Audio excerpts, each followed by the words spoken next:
Death Star, man. Nobody calls Han Solo a bitch. Bring him on. I prefer a straight fight to all this sneaking around. I don't know where you get your delusions, laser brain. Oh, come on, bro. It's the wars. Well, Star Wars news is still lacking, but we finally get to an episode we've really been looking forward to. This is The Wars and More. I'm Joe. Of course, with me is my good buddy Doug. Hey, Doug, how you doing this week? Doing pretty good, Joe. How you doing? I'm doing all right. Hey, Telltale Heart. I was looking forward to this one. Yes. This is one of the, more popular Poe namesakes here. Yeah, I mean, this is like we got one more we're really looking forward to, right? Oh yeah. You got Telltale Heart. You got the Raven, and Pit and the Pendulum. That's another one, actually. Yeah. So I think it's leading to a crescendo here. That's for sure. Oh yeah, Telltale Heart. I don't know Goldbug, so yeah, me neither. But we'll get to all that. There is some Star Wars news, right? Is that what we're calling it now? Yeah. I mean, at this point in the game, might as well call it something. Yeah, exactly. Well, let's just get the bullshit out of the way first. Okay. Yeah. So apparently, the Daisy Ridley film is set to start shooting in April. Right. So, yeah, this comes from productionlist.com. Yeah. It monitors production updates for the film and television industry alliance. And yeah, it's supposed to start shooting in April in London. Mm-hmm. And done. Yeah, that's it. Yeah. Yeah, my BS meter's pegged on this one. Oh, yeah? Yeah. Because, okay, let's just look at timeline here, right? Uh-huh. If this one's ready to start shooting, someone's getting sued for violating the writer's strike. You would think. I mean, yeah. Either that or this one didn't need much effort. Yeah.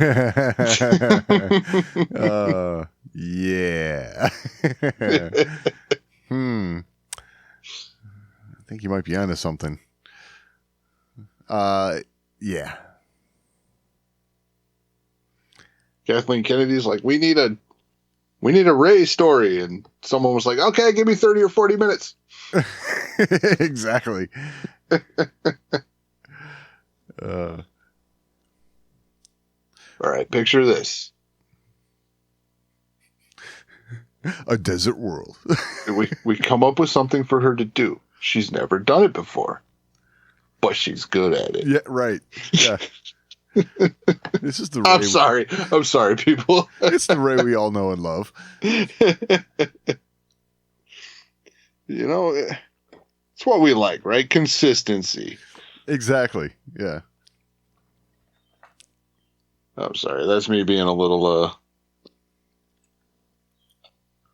I'm just doubtful. That's what that all boils down to. I'm being a little, what's the word I want to, facetious, right? Yeah, that works. It works a little. Yeah. People are like, oh yeah, facetious. You mean that. But it just doesn't pass the smell test for me. Right. That they're ready to start shooting this film. You look at all the other projects that are in the works, take away the ones that are busy with other projects, right? What's with the delays to the others? Yeah. Is the Acolyte in front of cameras yet? I believe so, because I think that's set to come out somewhere. It's in 2024. That's supposed to come out. So Yeah, I actually had that, actually.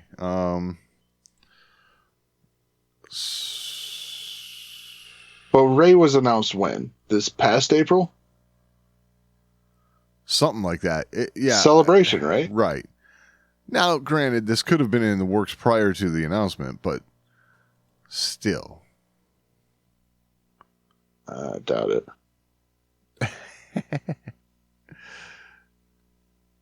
I highly doubt it.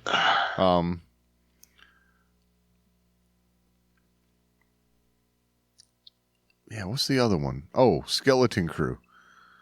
Yeah, Skeleton Crew, that's animated though, right? No, that's live action. That's Jude Law.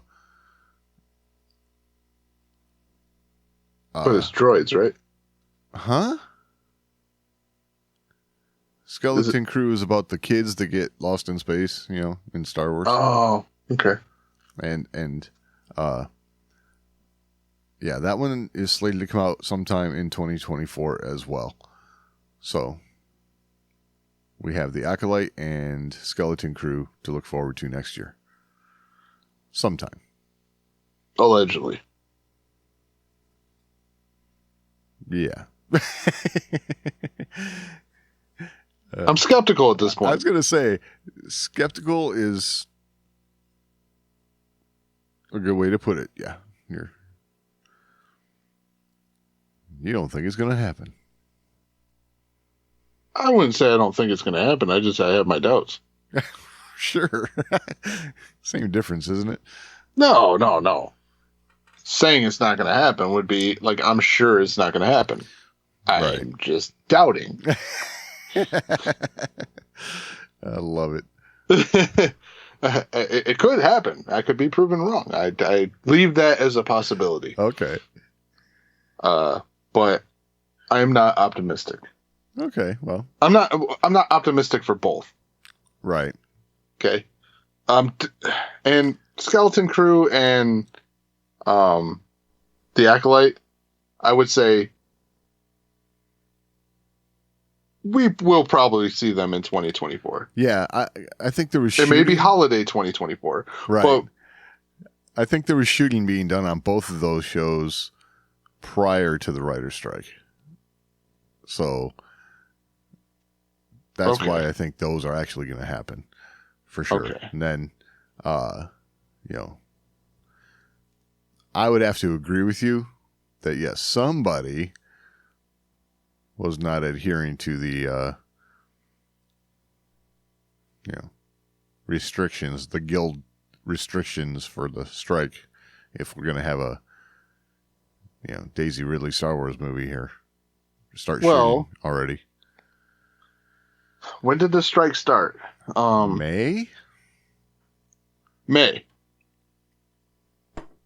Okay, and Celebration was in April with the announcement. Right. Oh, so they had the half hour to get that done before the strike started. Gotcha. Oh, yeah, never mind. We're good. What am I worried about here? Yeah. Well, hey, at least they're working on something. That's I'm making sure that this Celebration wasn't a year ago. Not Oh, this year? Yeah, not this year. Okay. So yeah, because if that's the case, then they actually had a significant amount of time to get the ball rolling, so to speak. Right.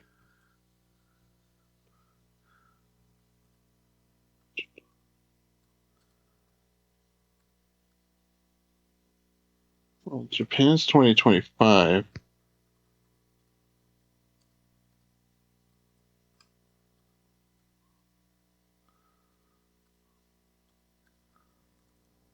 Yeah, it was Europe, right? Well,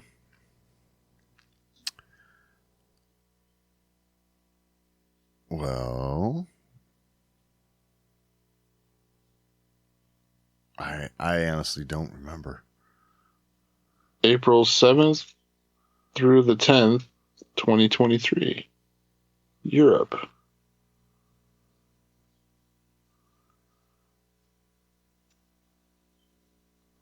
Yes. Okay.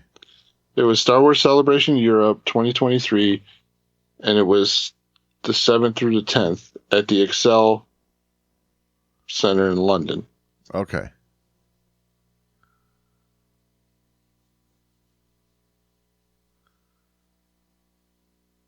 And yeah, it was announced April 10th. During Europe 2023, there would be no 2024. Right. All right. Yep. Okay. Just making sure I wasn't crazy and thinking that this was the San Francisco one. The San Francisco okay. one was the year prior. Right, right.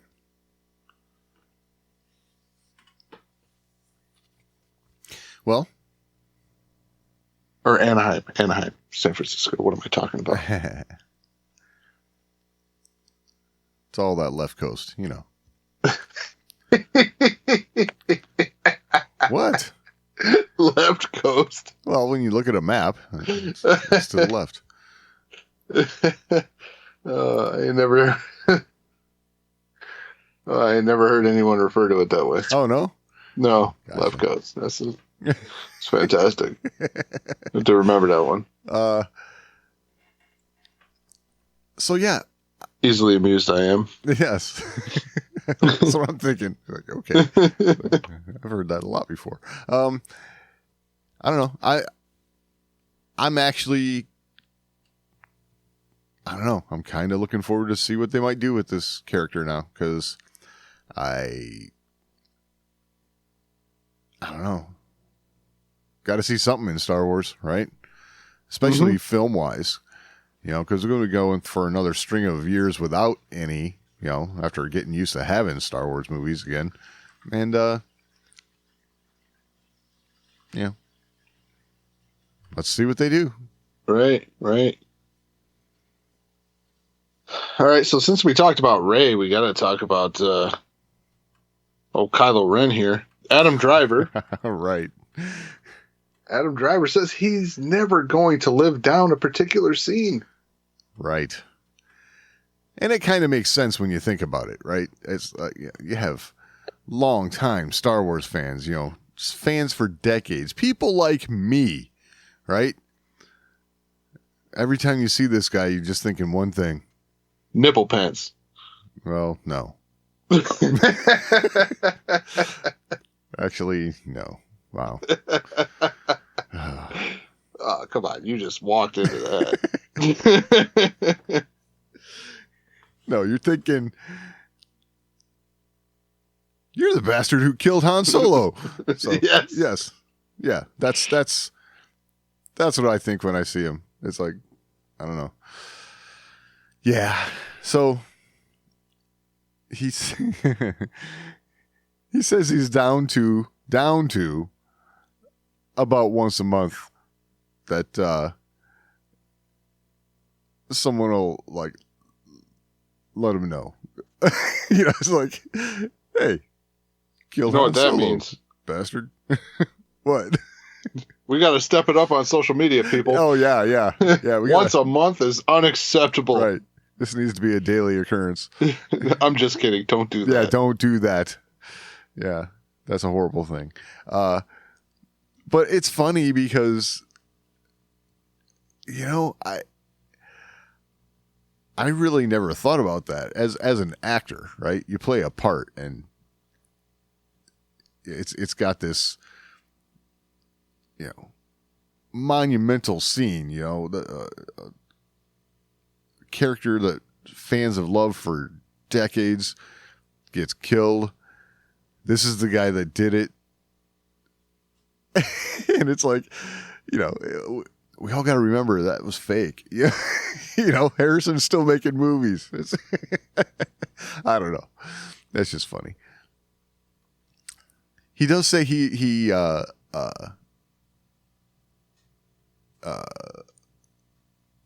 know, recalls making that scene was a good experience for him. Wait. You're telling me he killed Han Solo and liked it? Well, yeah. Look, what he says is Harrison was so generous and contemplative, and to me, No, he wanted to die. That's a great moment on set, even though it was his death. Yeah, it's yeah. Harrison's like, yeah, I'm just here for the money, kid. Yeah, but.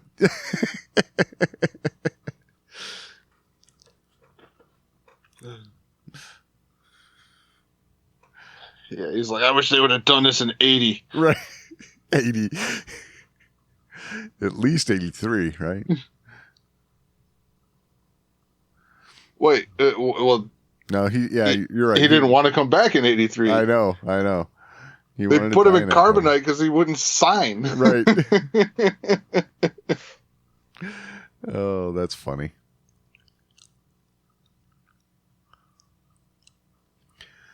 I mean, that's what I find funny. I know. It took 3 years after a couple movies, right? But it took 3 years for him to go from like building structures on set, right, to why don't you just kill me off? I don't want my life to be defined by this. Yes. Wait, what? I know. That's what kills me. This role made you, brah. That's the part that really blows me away. We all know how big Star Wars became in 1977, right? And it was that huge. You do the sequel, also huge, and you're like, yeah, I'm just done with this. Where's that mindset come from? It's like, I don't get it. That mindset? Dude, I already got paid. Right, yeah, there's that.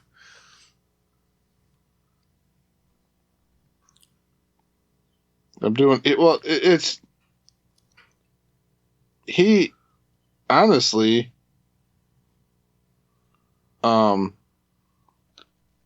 Harrison made the right choice in doing everything he could do to avoid being typecasted in the future. Right. He didn't embrace it the way a lot of people did. Probably just because he's like, I don't want this to happen. Yeah. So, smart, but still mind-boggling. Yeah, still mind-boggling. Because, I don't know. When you're part of something that huge, you've got to... I don't know. You got to embrace it a little bit. I mean, I also get apparently not. I get the impression that he didn't have the what would you call it, the he didn't embrace the fantasy part of Star Wars as much as the others, right? It's like, I don't know.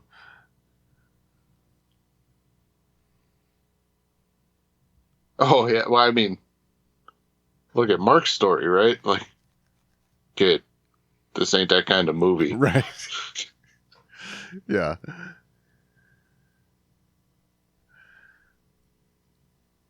So, he knew that, like, realism wasn't the focus. Yeah, for sure.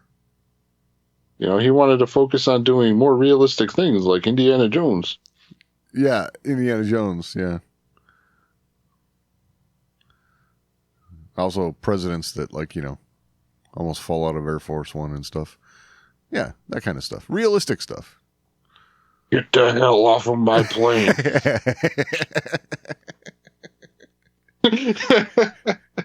Exactly.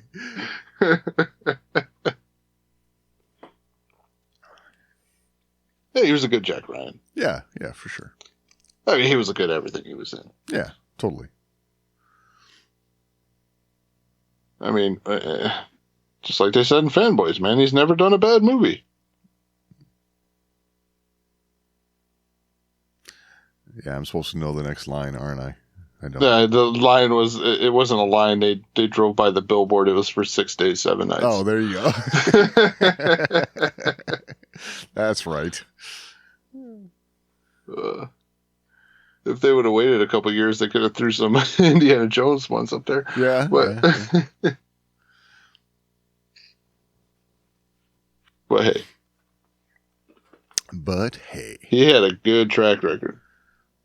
Yes. Yeah, no doubt. All right.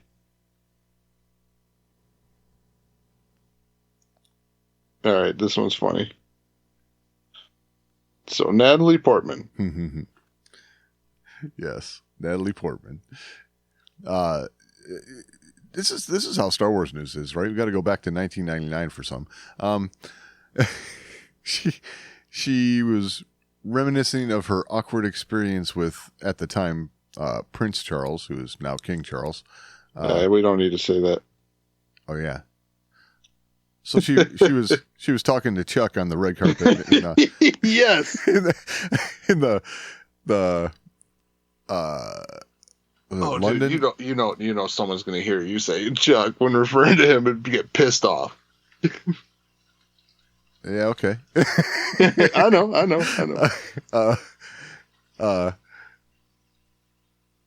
And so, yeah, this was at the premiere in, I guess it's London, right? Way back when, 99. And she says, yeah, I remember Prince Charles. He was then Prince Charles. Asked me if I was in the originals. I was like, no, I'm 18. But he was very friendly. It's like, wait. This is the guy who rules. You should have asked him if he was mad about the Boston Tea Party. Yeah, exactly. There you go. Because it's like, wait. She wasn't born during the original Star Wars. So it's like, come on, man. That's what makes it funny, because he was there for the Boston Tea Party. Yeah. I'm sorry. It's like, wow. I'm in a mood today. Yeah, a little bit. Yeah. I guess I get that, I don't know, it's supposed to be what, like simply a figurehead position he's got there with the monarchy, but I don't know. I mean, they have a parliament and whatever, prime minister and all, right? But I just, I don't know. It's like, dude, that was kind of a dumb question. I don't know. Oh, man. That's a good one. Yeah. See, what's funny from this article, the thing that everyone's taking away. Okay, here's the important thing. Did he ask Jake Lloyd the same question? Yeah, doubt it. I doubt Jake Lloyd went, to be honest. I don't know. But the thing from this article, everyone's taking away from it is, so they asked her if she would ever do Star Wars again, and like everyone else, she says, "Oh yeah, I'd be up for it." Of course, everyone would be up for doing a Star Wars movie. That's always the same answer everybody gives. But it's like, did she say I'd be up for it, but no one's contacted me? Because if that's the case, no, she did not say no one's contacted her. So, okay, good, good. Right. So no one's probably actually contacted. What they're bringing up though is like, yeah, it would be difficult, to bring her back. Kind of did. Died. Yeah, exactly. And then of course they have to bring up that, Darth Maul did come back. Yes, he did, but different. Way different. Yeah. He only lost his legs. Yeah. And had the dark side of the Force to, right, keep him going. Yeah, Lieutenant Dan came back with new legs. She had nothing, right? They're still good in him. There's going to be 30 years of really bad, but they're still good in him. I'm sorry. You can lose your legs and fall down a shaft, but if you die from a broken heart, there's no coming back from that. Exactly. There's no coming back. Right. But yeah, I just thought it was funny because, you know. You'd be open to coming back to Star Wars. Chuck thought she was in the originals. That's bad. That's bad. So, he had fun in the 70s. Yeah, apparently.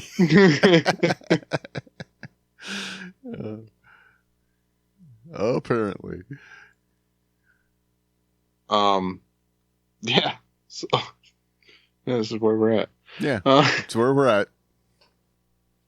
All right, so last bit of Star Wars news. We talked about, was it Kyle Newman and friends? We'll just call it that. Yeah. Project A Disturbance in the Force. Right. Yes. This is the film about. This is the behind the scenes that no one at Lucasfilm was ever going to make. That's right.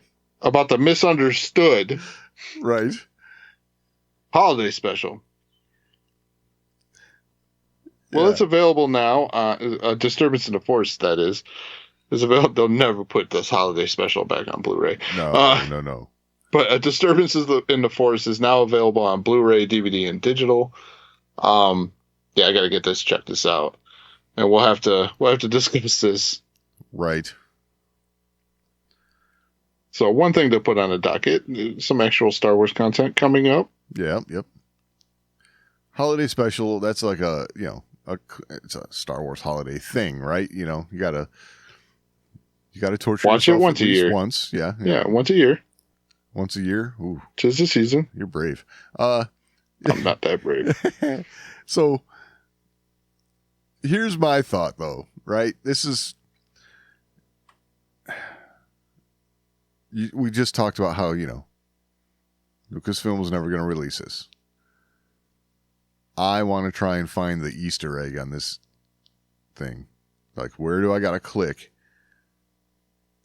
And then all of a sudden it starts playing the holiday special from this thing. Now, I'm sure that there would be like a lot of liability in actually doing that, but you never know. I don't know, man. It's on YouTube.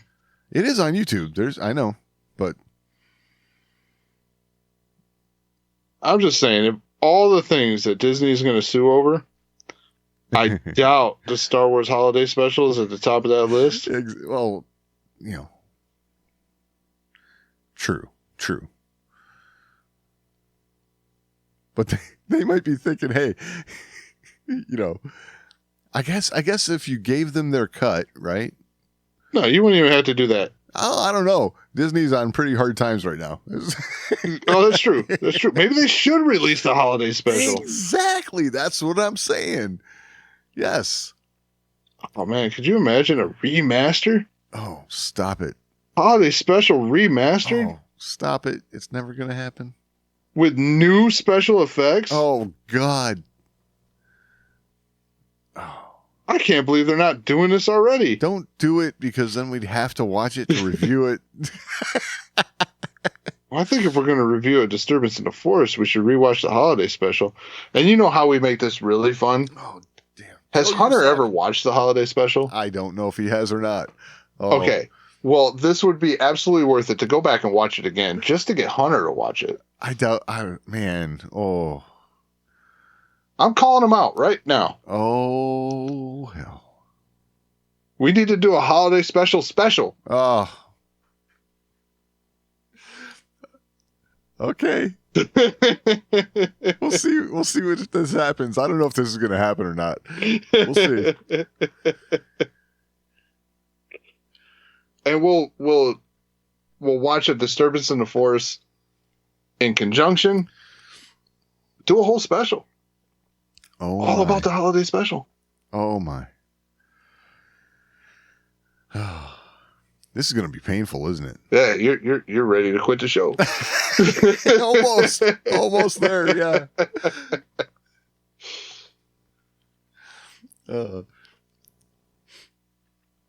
Yep. widely This is the regarded. kind of stuff that brought down the Beatles, right? Like, kinda, yeah. Yeah. Why are you being so Yoko right now?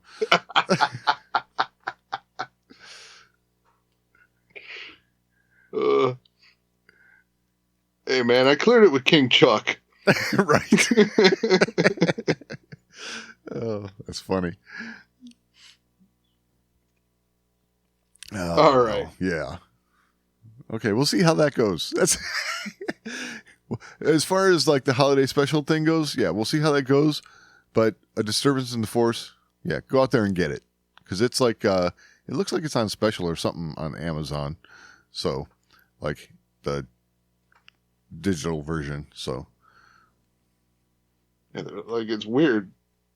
These guys put in their description the misunderstood holiday special, and everybody's like, I ain't buying that. misunderstood. I don't know How so? what is supposed to be understood differently about it because yeah, it's bad.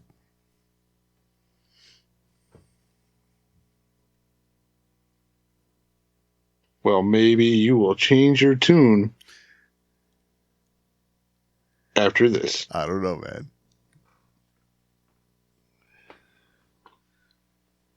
No, not happening. No, not happening. All right. Well, I think it's that time. It is that time. Once upon a midnight dreary, as I pondered weak and weary, there came a knocking at my back porch. He ain't very original, is he? So yeah, it's time to talk the fall of the House of Usher. Episode 5, The Telltale Heart. Right. Been looking forward to this one. Yeah, this is, like we said, this is like one of the more common, Poe stories. So, Yeah, I mean, call me a fair weather fan or whatever, but I know the big ones. well, I think we're all in that boat, right? I mean, everyone knows the Raven, everyone, Pit in the Pendulum, that's another one. A Telltale Heart, that's my kid knows that story. So it's like, yeah, I mean, these are the classics. These are the high watermarks of Poe's works. Yeah. Well, I mean, The Telltale Heart made it into The Simpsons, so... Sure. Which I gotta give The Simpsons credit, right? They do their Treehouse of Horrors episodes, and they did The Raven and The Telltale Heart, and they're almost word for word. Really? Yeah. Nice. So,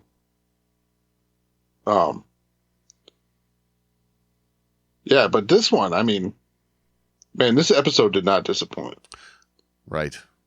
I mean, this series as a whole so far has not been a disappointment in the least. Oh, for sure. But the nods to the original story in this one were really fantastic. It went a direction I didn't really expect. Right. I expected it to have more to do with the device and what she was trying to do with it with the human trials. That was a nice misdirection. Yes.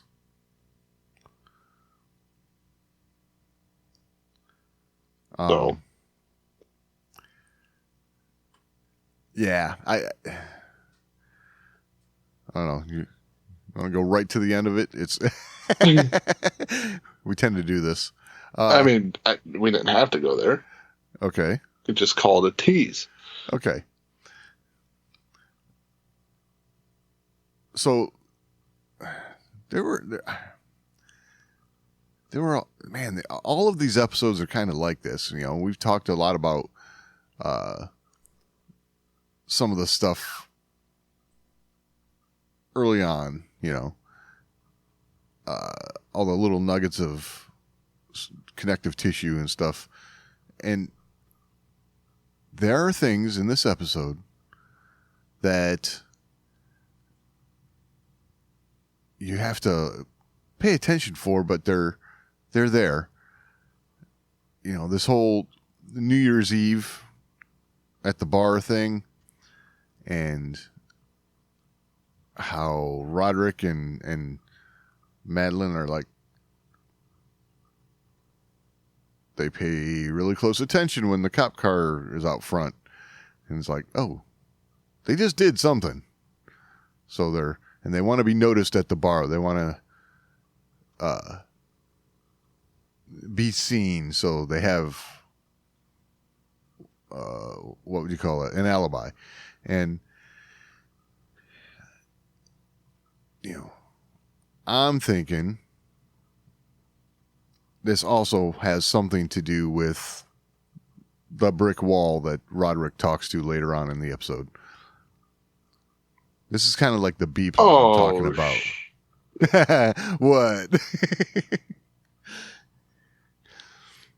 Oh, what's his name? You talking about the CEO there of yeah, Fortunato? Yeah, that's what I'm thinking happened. Yeah. Oh my God. Yeah. They killed that dude. Right. I think they buried him in the wall. Well, I figured they killed that guy. But yeah, I didn't even make the connection with the brick wall. And him talking to the wall. Yep. And having him do it in the episode that is the Telltale Heart. Right. Yeah. Oh, they're good. Yeah, they're good. It's that kind of stuff that like, even if we're wrong. Right. Exactly. This is the, if we're wrong, then they did a really good job at misdirection on this, because, you know, that's kind of what I'm seeing. And I think, yes, I think that's what happened. But,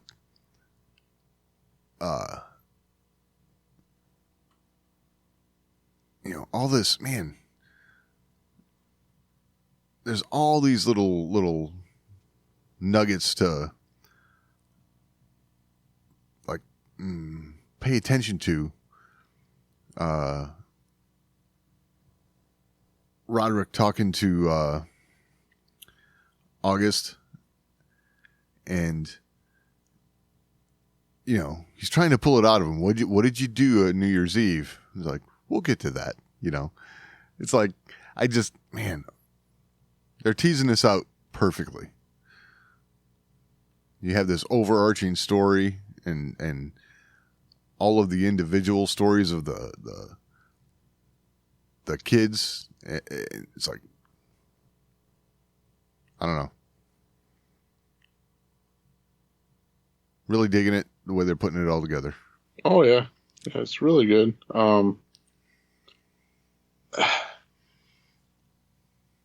Yeah, I didn't make the connection with the brick wall. I was just kind of like, man, this is weird. Right. Like, I'm like looking at the wall. It's like, is there something about the wall? Like, they keep showing the wall. Right. So it's pretty clear to me that the wall's been rebuilt.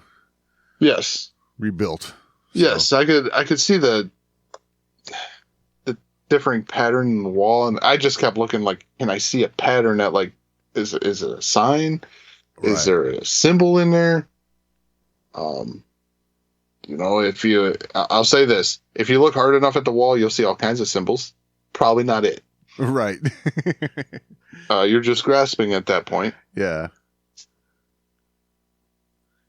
But yeah, no, I like the way they did that, and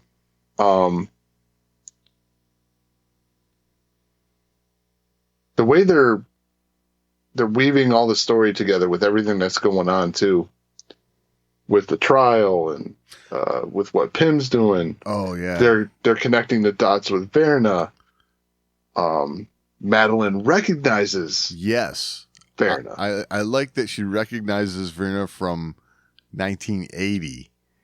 You know, and they're attributing that to, you know, being one of Roderick's escapades, maybe, and this is a kid, Vierna's kid or something. It's like, huh.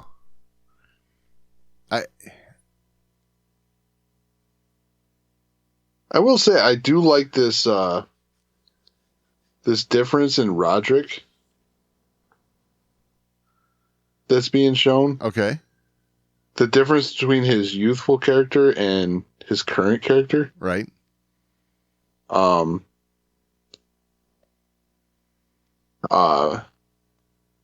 mean, Madeline's still the dominant figure here, Yep. but he is less passive, Right.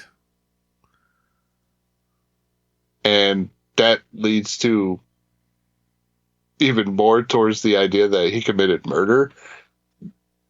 Yes. Like, if he can do this and get away with it, he can get away with anything. Right. He's Exactly. just got even more swagger to him, you know? Yep. So, Yeah, totally. You know, you brought up Virna. Something I noticed is, you know, when they were going over the pictures of her, where she was, and you know how she seemed to be at all the like locations of where Roderick's kids were getting killed. Did you notice the picture on the phone with the cat? yeah, she's holding a rat. Yeah, it was like nothing like the picture he took in the episode. So, Yeah, that actually, I wish I had more time uh-huh. to go back and freeze frame this and like really look at each scene. Right. I would almost bet that there's a difference in all of those compared to what you saw. Probably so. Yes. But what we saw in the episode, I believe, is what was his name? The dude that leapt over the balcony. Oh shoot. Yeah. Hold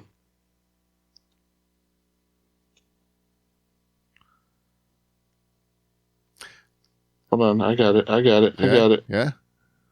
Leo. Okay, Leo. Right. So it just goes to show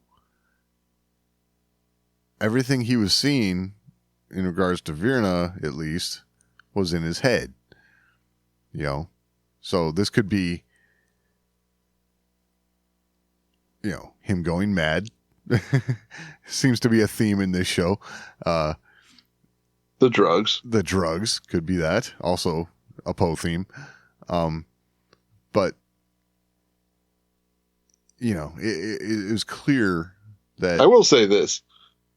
As a youth, Uh-huh. Going over Edgar Allan Poe, I never noticed all the drug usage. I know. I know. There's a lot. That now that I'm revisiting these poems and stuff, it was pretty common. Yep, exactly. Yeah, I'm the same way. I didn't notice it back then, but now I certainly do. Yeah. Well, it's phrased in a way, right? Yeah. even alcohol use is phrased in a way that doesn't sound like that to the young mind. Right. So yeah, it's wild to me hearing all that. Like, as an adult revisiting them, Edgar Allan Poe poems are way darker than I thought. Oh yeah. I always thought they just sounded creepy with the way words were used and Right. you know the alliteration behind all of it. But yeah, it's dark. Yeah, it's totally dark.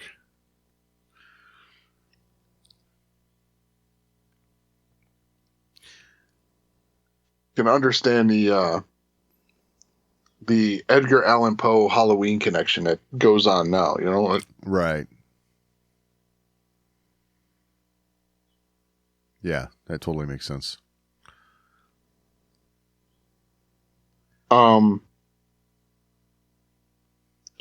Yeah, the other thing we're noticing here too is I notice an amplified pace with the siblings, Right. the remaining siblings. I mean, we're down to 2. Yeah. But they're both in an accelerated form of what we saw the other ones engaged in, right? Right. Yes. Which I think, well, I think it was intentional, but I think really, really helps you feel as a watcher that this is reaching the end. The stakes are higher, you know? Right. It's coming to that crescendo, right? Yes. I like that. I like the way that pace has felt like it's picked up, even though it's a sibling in episode. Yep. Or a child in episode, whichever way you want to look at it. Yeah. But that even with doing that, they have shown an amplified pace. Right. Well, you say stakes are higher. I mean, it's clear, you know, they bring it up. It was Madeline, you know, but each one of the remaining siblings has a bodyguard now, right? Because they can't explain how and why these siblings are dying, you know. So there's a bodyguard attached to each of the rest of them, the ones that are left, you know.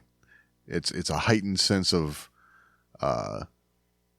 you know, danger. So, but it's... Well, yeah, one's unfortunate, two's an unfortunate coincidence. Right. 3 and 4? Yeah. Yeah, we got a theme. Exactly. But it's funny because, you know, they all... Speaking of themes, okay, this just popped into my head. Something I wanted to bring up, actually, for an episode or two now, that I think I've glossed over it, is with each one of them, at some point with their interactions with Virna, they're kind of given a choice, an option to do the right thing. And when they don't, that's when the bad things happen. I don't know if you've noticed that or not. But yes. Right? So, for instance, with Victorine, she is interviewing this candidate for what? This was actually going to be my dispute for your premise there. Okay, well, she was interviewing her again, and you know, she had the opportunity to tell her, we're not ready for human trials yet. You know, you'll be the first. I'm nervous about being the first. And she just pushes forward with it. Okay? Much like when Leo, looking for the cat, you know, sees the one cat. That cat's perfect. Oh, that one's not available. That's the one. I'll buy this whole place if I have to. I'm getting that cat. You know? Right. It's there's always a hurdle they have to, like, just get past, you know. Right. And I like this, I felt this way with Prospero. I felt this way with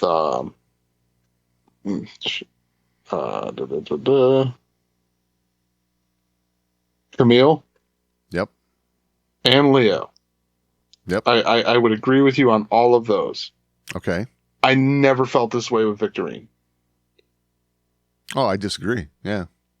The reason I disagree there is in the process of doing this,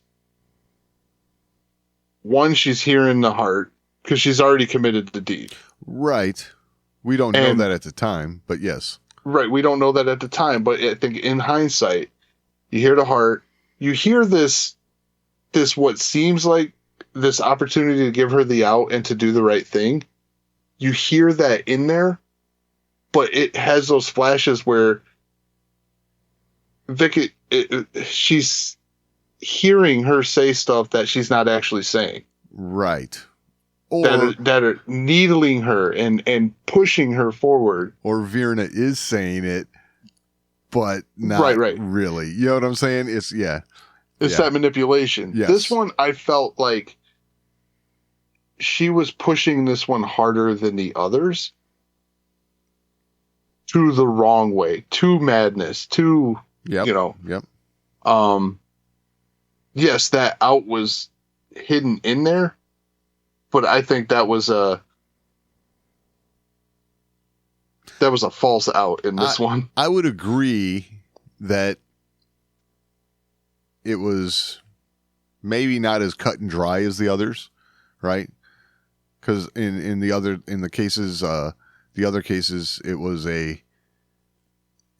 you have the moment, right, where it's yes or no. We're gonna do this, let me into the lab. You can't get into the lab. Let me into the lab, going one way or another. All right, you say so, monkey's going to eat your face off. But yeah, but I feel like the other siblings, there was a real out for them. They could turn back from what they were doing. Right. Vic couldn't have turned back. So not from the murder she had already committed. The murder, but the falsifying of the documents, the stealing of a patient, but she did have that moment to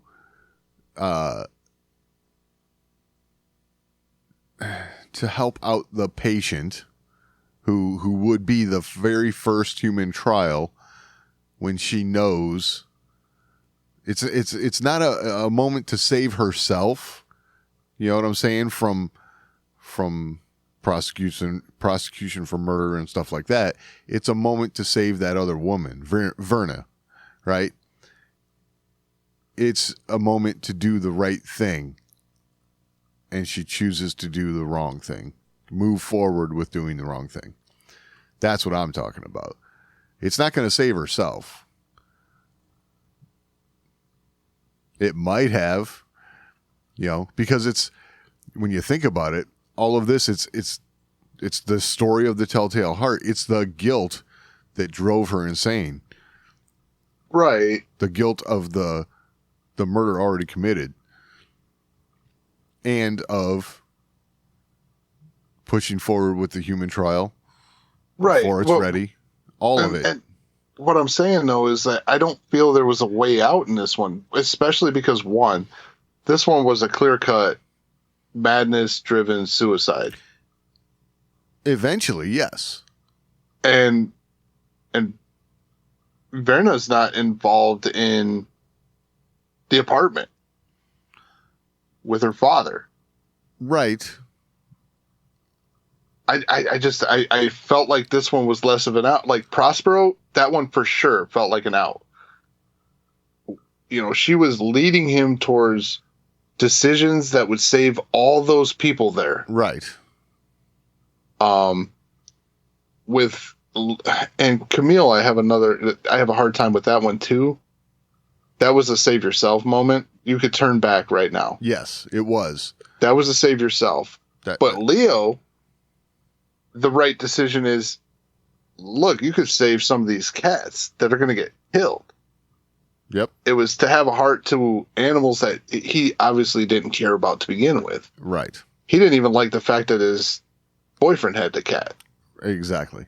So his decision there was to save these other cats that were going to be euthanized if he didn't. So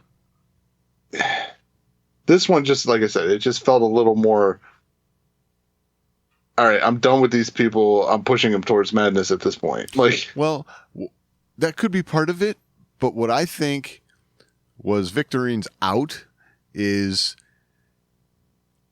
tell this woman, okay, this is not ready for prime time. You're not going to be the first human trial. We are not ready. We can't do this. Then the weight of pushing that through before it's ready would be lifted from her shoulders, which might give her the ability to confess to what she had already done. You know what I'm saying? It's like the burden of okay. You know what I'm saying? That's kind of the route I'm going with on this.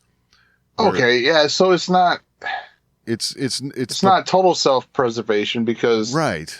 in the end she's going to end up in prison or Exactly. whatever, but the right thing would be to admit fault here. Yes. So okay, yeah, she ends up incarcerated, but she walks away with her life. Right. You know, like, okay, yeah, okay. Instead, I'm coming around a little bit. Instead, she's driven further into insanity and, yeah, tries to rip her own heart out. That's yeah. To jump to the end. Well, you can tell she wasn't the surgeon. Yeah, exactly. It was like, oh, we need a better heart. Here, I got one right here. Oh, and it's so I've got to say the editing was brilliant with the argument they have, you know, Victorine and her girlfriend or wife or whatever, mm-hmm. where they show all the way up until she throws the bookend. And you don't know exactly what happened, because at first you're thinking, oh, wow, she threw that at her and killed her. But then they show her talking to her on the phone and stuff like that. Oh, I know. That was so great. Call me back. And you're like, oh, well, maybe she's not dead. Well, what I did love about the book, I mean, you even hear a thud. Yes. So it's like, oh, wow, she threw a bookend at the door. Exactly. You know, I thought for sure she was about to kill her. Yep. You know, leading up to that, I'm like, oh, wow, she's about to kill her because she's going to talk. Right. And that's going to be the person that she's feeling guilt over. And then they edit that in a way where I'm like, okay. Right. Maybe not. And Maybe then it's the device that's, you know, beating at her. Yep. I'm like, okay, maybe it's because she's about to kill this woman. Right. Yeah. Maybe. Yep. Exactly. It's the guilt of pushing the human trials on this woman. Yep. Absolutely. Yes. I mean, that's the theme of A Telltale Heart, is the guilt gets to you so bad you're hearing the heartbeat of, you know, the person you killed, you know. Yeah. I don't know. I got to say, it was done pretty brilliantly. Now, well, and to mask the fact that you're hearing the heartbeat of the person that you killed, once again, fast forward to the end, right? Yep. Her girlfriend's there. Her body's there with the mesh attached and beating her dead heart. Right. Damn. Yep. Yes. Got me on that one. So yeah, they go back to the throwing of the bookend and show that yes, she did hit her with it in the back of the head. She does die, and she goes right to work on operating on her. We'll call it operating on her, and attaches the heart mesh that they had been working on, and it's actually pumping her heart. And she does this in the other room of the apartment, and it's just pumping away, and that's all she can hear. And, you know, she takes that with her, and that's all she can hear in her office and everywhere she's at. It's pretty good the way they did that. It's Oh yeah. yeah. No, that was. Now I will say, I mean that, and it. At first, I'm like, well, that's obviously your device, right? That sounds like a pacemaker, even Yeah. like not saying that's what a pacemaker actually sounds like, but if I were to imagine Exactly what a pacemaker would sound like, that's it. You know? So, you're just, I was just kind of like, really? You don't know what that sound could be? Here, I was thinking it was the one up on the shelf just beating away, right? Right, yeah. You know, like she's getting tormented by her own device. Right. But they never go there. They never go to that top shelf where that one was sitting before. Yeah. Probably because it ain't there anymore. Probably. You know, in hindsight, this makes total sense. Exactly. So, there was something else in here. Okay, let me throw mine in there. Okay. The insight we get in this episode from the early days of Roderick, Madeline, and August working together to try and, you know, they're trying to figure out ways to get at the records of Fortunato, and, you know, talking about how dangerous it's going to be and all of that. I feel like this is setting us up for, I got a feeling they're going to get found out, and that's why the CEO guy's got to go. So, but I think that act in and of itself is what ends up launching their careers at the company, and you know, it's going to be a tale ultimately of, you know, you're making your way up through evil deeds, and then this is the ultimate outcome, you know.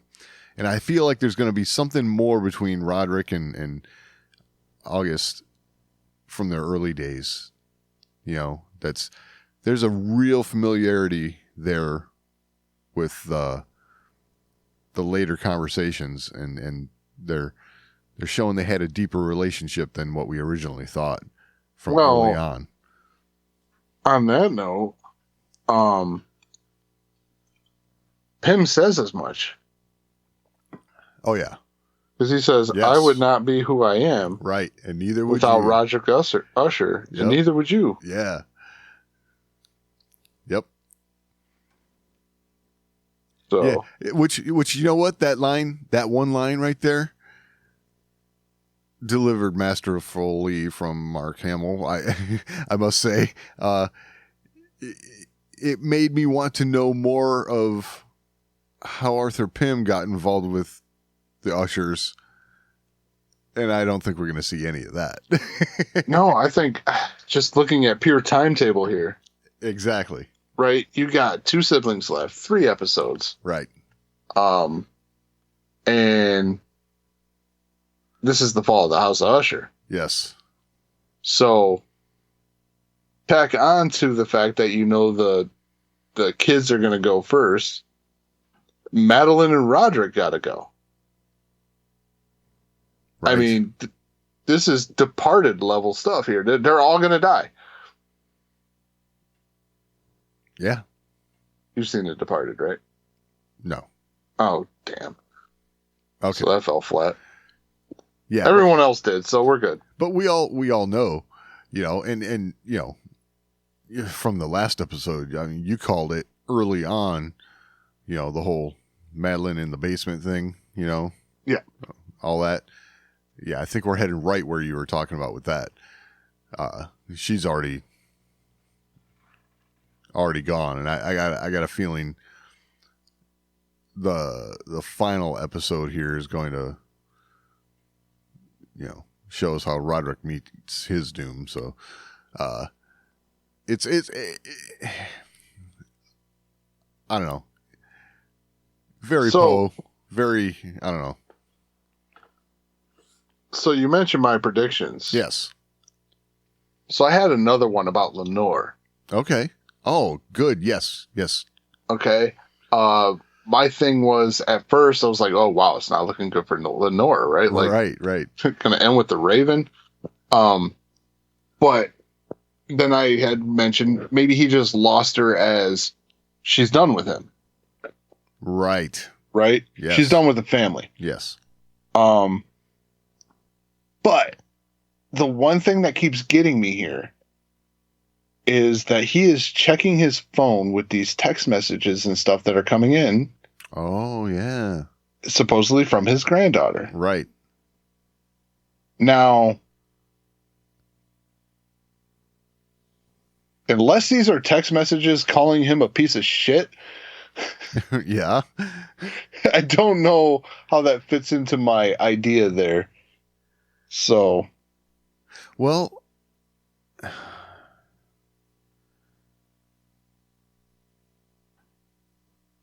I'm not sure.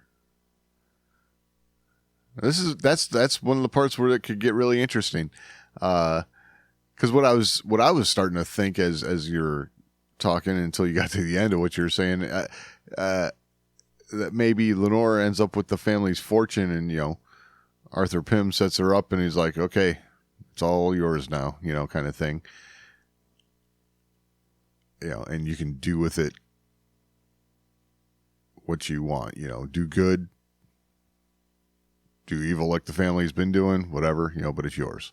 But, well, now that you say that, maybe something like that would happen, and then she's concerned for what her grandfather's going to do. Right. And she's trying to get insight into, okay, wait, now you're scaring me. Yeah. What are you going to do? Or she makes a deal with August there. And she's afraid during this whole thing that Roderick's about to make him disappear. Oh, yeah, maybe. Okay. I don't know. I'm just trying to make sense of the... yeah. Either that or he's not getting text messages at all, and that's just part of his madness. Could be. Yeah, I mean, shit, he keeps seeing his kids. Yeah, really, something that could be done here, and it wouldn't surprise me if someone was already doing this, is if you take all of the Roderick and August scenes, and just compile them all together so that it's pretty continuous. That would be an interesting move, after we're through all this. Yeah, I mean, and I would like to know, I'd like to go back after this is all over, compare the conversation between August and Roderick to the conversation between Roderick and the unknown person in The Fall of the House of Usher, and see what kind of parallels there are there. Oh yeah, that'd be good.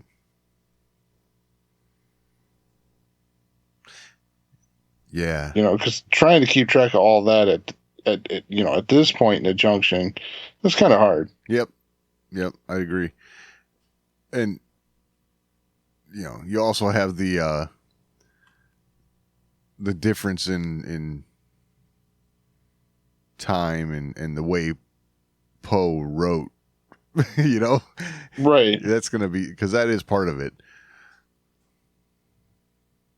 Well, that will be part of it too, with just going back and revisiting those stories again after you see the modern take, Right. and seeing how those old words translate into the new. Exactly.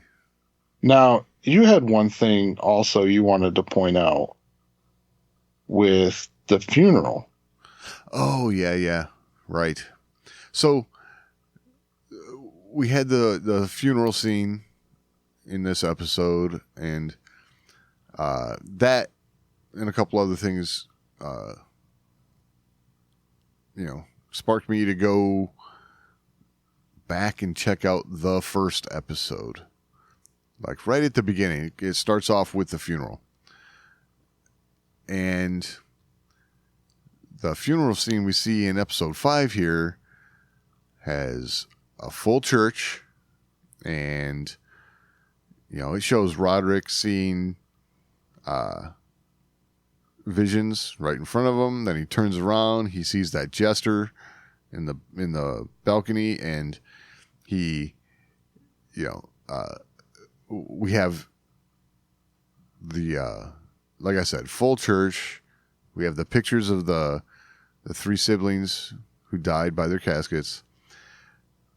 And I thought that was a very familiar scene, but something was off about it. I went back to episode 1, and the way the show starts is with the funeral of the second 3 siblings.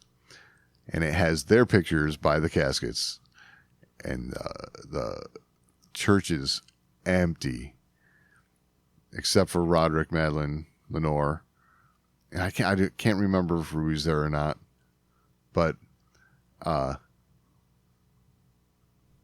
it was like the same, but completely different. So interesting. I don't know. It's. Well, I'll tell you what. It explains my unconscious confusion to Frederick and oh, damn it. To Frederick, Vic, and Tamerlane being there.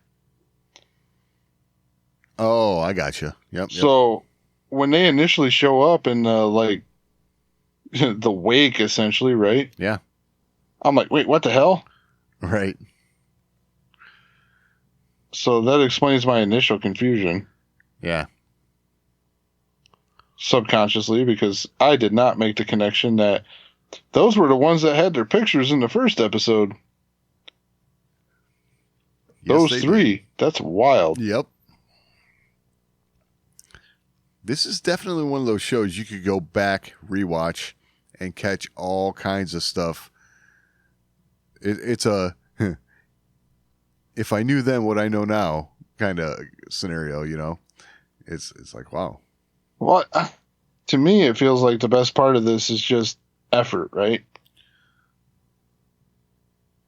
They're putting in a lot of effort into this show. Oh, yeah, totally. I mean, not to take that standard dig, but I mean, I don't feel like Hollywood's trying that hard anymore. Oh, that's true. We talk about that a lot on this show. I mean, it's what did we say? Half hour into a Daisy Ridley movie, done. Yeah. but it's it's clear that a lot of time and effort was put into this. That's for sure.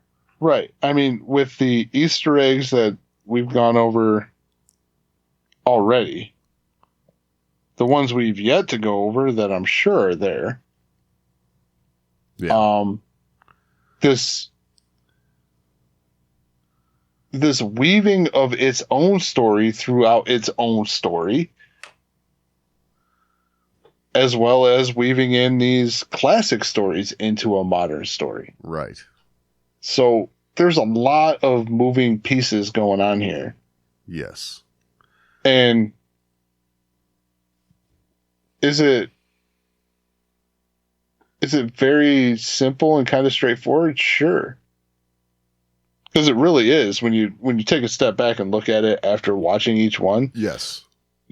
It's a very, very straightforward storytelling. But the way they are connecting each piece and connecting each episode makes it seem like this very intricate and complicated story. Yeah. It's very, very well done. I'm still blown away that this is not like talked about everywhere right now. Oh, I know. Very blown away by that. Yeah. Of all the stories that I've seen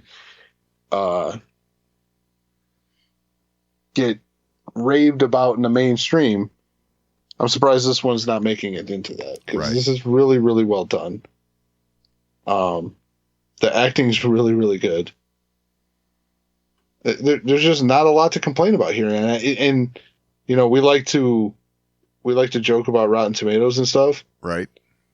But I mean, you can look at the reviews on IMDb. You can go over to Rotten Tomatoes.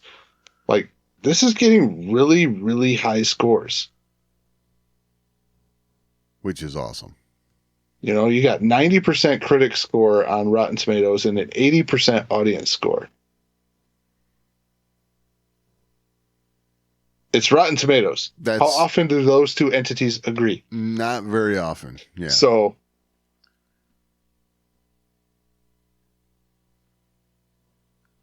and I would venture to say, like, the 80% probably didn't stick around till the end. Right. You know, so I should say that 20%. Oh, right. Yeah. And then as far as 10% of critics, I mean, you're typically going to get that because, you know, critics are trying to make a name for themselves. Yeah. So if everybody else is agreeing that it's good, then someone's got to stand out and be different because, well, that's how I get noticed. Exactly.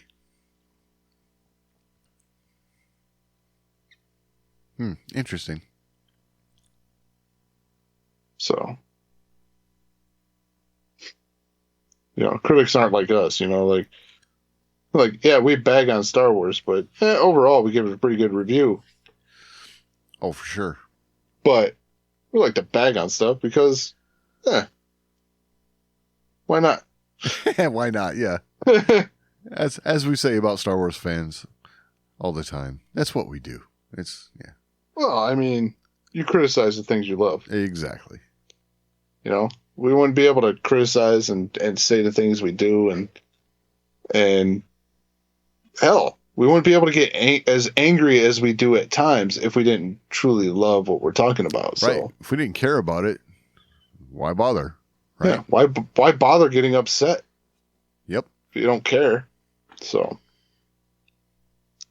but yeah, I'm definitely looking forward to these next 3 episodes. I can't believe we're almost done. Oh, I know. I'm actually kind of sad about that at this point. Yeah, me too. I've got one thing. I know we're getting ready to wrap, but I had one thing I wanted to throw in. One more thing. Frederick is talking to Lenore, right? They're setting up the room for her mother to come home, and he's talking to her. They get done with their conversation. He turns and looks away and says, "We've almost got her." Who's he talking to? I wanted to bring that up. Thank you for bringing that up. I almost forgot about that. Yeah. I thought the same thing. Like, he immediately turns. He's sitting on the bed there, right? Yeah. And he turns like, "We've almost got her." I'm like, huh? Exactly. What is that? Like, it caught me off guard at first. Yep. And I thought he was talking to Lenore, like, because I don't know if I was just like, you know, wandering eyes or whatever. Right. But then I hyper focused on the screen after that. I was like, wow, he's turned away, like he's talking to someone sitting on the bed there with him. Right. What the hell? I mean, is that the beginning of his madness? You know. Oh, you know what? I think his madness started a while ago. Yeah. There's been a lot of signs of that. Yeah. I mean, hell, he showed up for the cocaine, right? Like, right. And, you know, comes in and he's like, oh, well, I need drugs. I don't know how else to put it. I hate to be so crude. I'm talking about drugs, Yeah. And then it flash forward to the hospital. He does 3 lines like, okay, this guy is not a newbie. Right. He's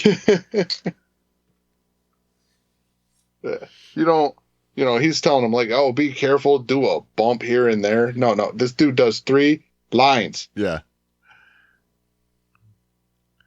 It's not amateur hour. Exactly. These are signs that he's got something going on for sure. Oh yeah. He's trying to escape something with that. Right.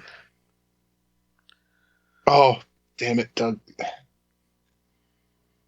Now you got me thinking about something else Uh-oh. that I wanted to bring up and almost forgot. Okay. Roderick's time contemplating suicide. Right. Yes. I mean, each progression of this, I was like, wow.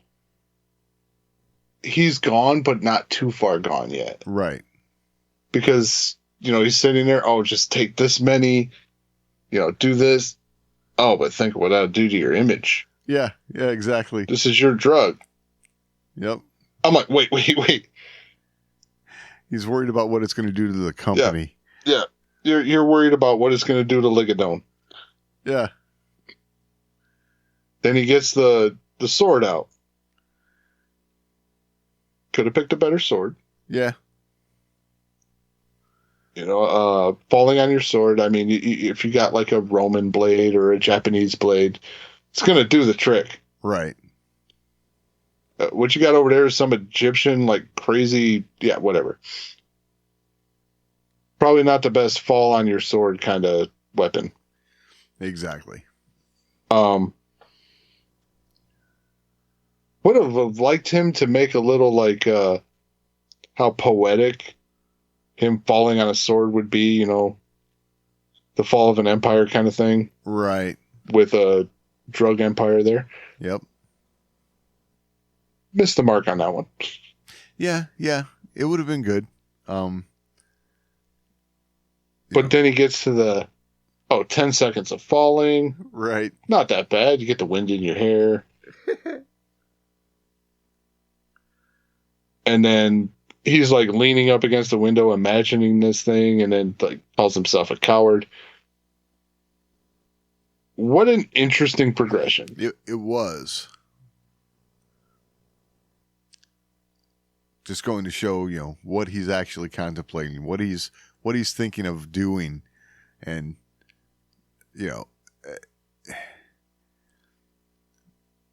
probably knows that's the thing that would be best for his family, yet can't do it. Well, I think there was a lot going on there too, because it was him battling with this whatever condition he's got going on. The dementia, right. Things like that, the hallucinations. So like it's going to silence it for him. But later on he says this is the best way to save them. So he thinks this is a way out for his deal with the devil. Right. They're not going to punish his family to get to him if he's gone. True. So I was like, wow, this was a really good 45 seconds. And it was. It really was. And then to get to the point where I don't recall him sitting down and talking to Vic about contemplating suicide. But she says to him in that moment where she's holding that knife to his neck, I wish you would have jumped. Yeah, that was strange. Like she knew. Yeah. So I was like, is this a hallucination of his? Right. Like, is this how her death actually goes down? Does he just find her and he imagines the rest of it? Like, We'll find out next week, but Yeah. that was mind-boggling to me. Like, I don't recall him talking about that. Right.